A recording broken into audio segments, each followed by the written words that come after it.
So if you ever use splice vocals or vocal samples, or just get a messy vocal recording from a singer, you're gonna have to mix that vocal completely differently than you would mix a normal vocal. I don't know if it's me that you need. You miss me here now, I won't pick up your call. Like this vocal sample from Splice, it already has compression on it, it has a ton of reverb on it, and it has a ton of background noise too. So what happens if we add a compressor to this vocal? I don't know if it's me that you need. I mean, you can hear what it's doing. It's pushing down the main vocal signal while all the background noise and reverb gets even louder. So it just makes the problem worse. And then another problem is if we just want to add an EQ to brighten this vocal up. I don't know if it's me that you need. You miss me here now, I won't pick up your call. That also brings out the noise and just makes it sound even messier. So what do you do when your two main vocal mixing tools, compression and EQ, actually make your vocal sound worse? Well, there's actually a good solution to this, but it gets kind of advanced. So first we're gonna clean this up with some dynamic EQ, and then we're gonna make some important cuts, and you'll be able to hear a pretty big difference at that point. But then the last thing is gonna be a pretty cool technique. We're gonna set up a dual threshold EQ, and we're gonna nerd out a little bit. But let's start with step one here. It's gonna be impossible to make this vocal sound good unless we clean up the background noise and the reverb first. I don't know if it's me that you need. So we're gonna make our own sort of D-reverb setup with dynamic EQ. So I'm gonna make this band really wide and I'll turn it down a good amount. And then what I'm gonna do is after I turn this down, I'm gonna boost the dynamic EQ of this band. And then we can hone in some settings here. I don't know if it's me that you need. You miss me here now, I won't pick up your call. It's been falling, I've been stalling for weeks. So this is actually doing the work of a D-reverb plugin because it's taking the loudest signal and allowing that to come through, but anything lower than the threshold we set, it's turning that down. And the thing that we know about vocals is most of the time a vocal recording is in the center of the mix and the reverb is on the sides. So to get even more granular with this, let's set up another band here, but I'll only make it affect the sides, and this should turn down the reverb even more. I don't know if it's me that you need.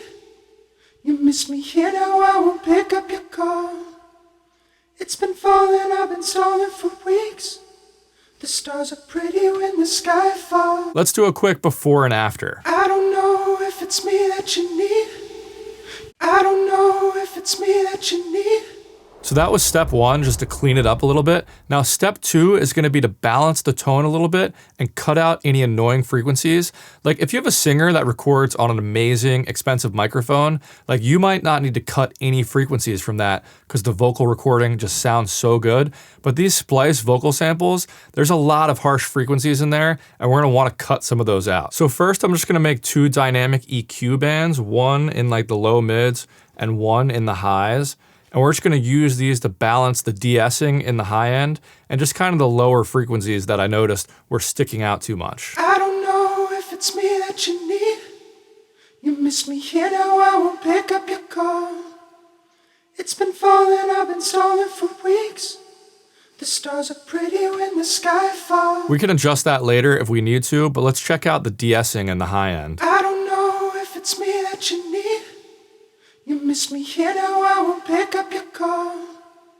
It's been falling, I've been stalling for weeks. So instead of EQing this vocal where I'm just like removing some mud and also reducing those harsh S sounds, doing this instead is only turning down those annoying frequencies when they pop up. So it's just balancing it a little better than normal EQ. Now with a messy vocal sample like this, there's gonna be some annoying frequencies that I just wanna remove completely. So let's find those. I don't know if it's me that you need. You miss me here now, I won't pick up your call. So when you're EQing any sound and you make a narrow band and you're sweeping it around like this, obviously every frequency is gonna sound harsh and annoying. But the way to actually test this is once you find a really annoying frequency, you actually wanna turn it down a lot and then bypass it on and off and see if you feel like anything's actually missing from the vocal when you turn it on and off, or if it actually makes it sound better. I don't know if it's me that you need. You miss me here now, I won't pick up your call. It's been falling, I've been stalling for weeks.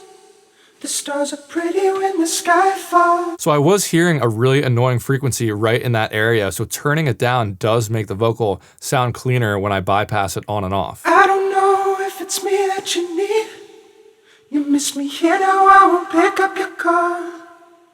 It's been falling, I've been stalling for weeks. So for some reason, these mid frequencies are not sounding that natural to me. I don't know if it's me that you need. Let's see what it sounds like if I take it out completely. I don't know if it's me that you need. I don't know if it's me that you need. That honestly sounds a lot cleaner to me, but I'm not gonna take out those important frequencies the whole time.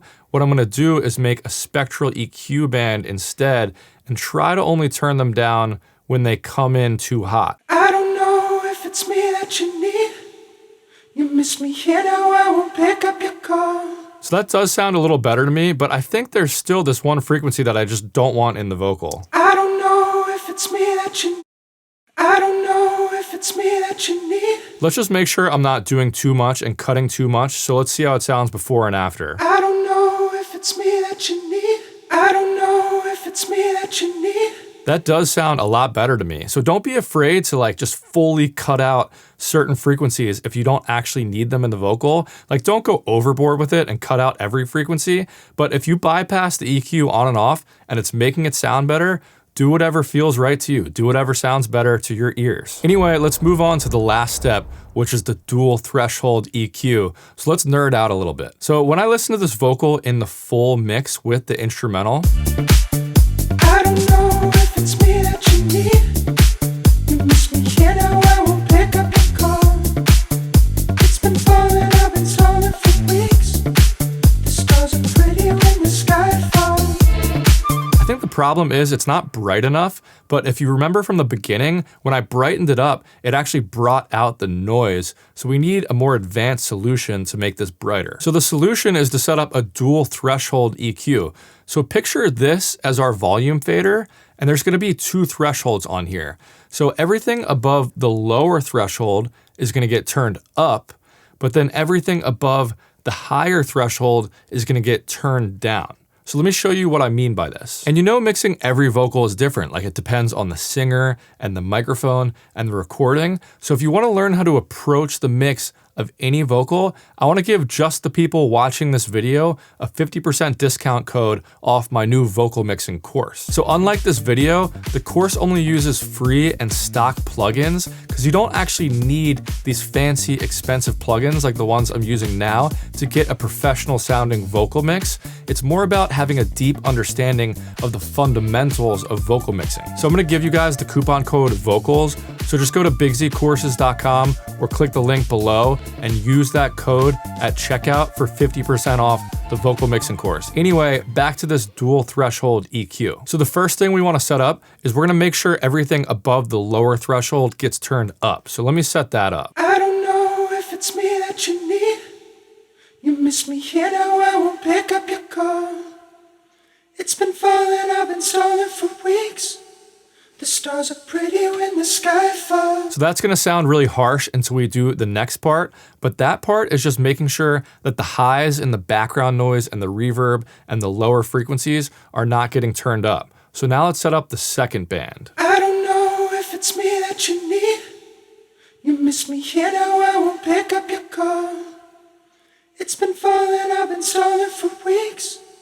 The stars are pretty when the sky falls. So now we get this really cool EQ band that's making the vocal brighter, but when any harsh high frequencies come in, like S sounds or T sounds, it's turning those down. So it's like a controlled way to turn up the brightness. So let's do a big before and after of all the changes we made. We should get a vocal that's cleaner, but also has more presence. I don't know if it's me that you need. You miss me here, now I won't pick up your call. I don't know if it's me that you need. You miss me here, now I won't pick up your call. Thank you guys for watching. If you want 50% off my new vocal mixing course, just go to bigzcourses.com and use the code VOCALS at checkout. I'll catch you next time. Peace.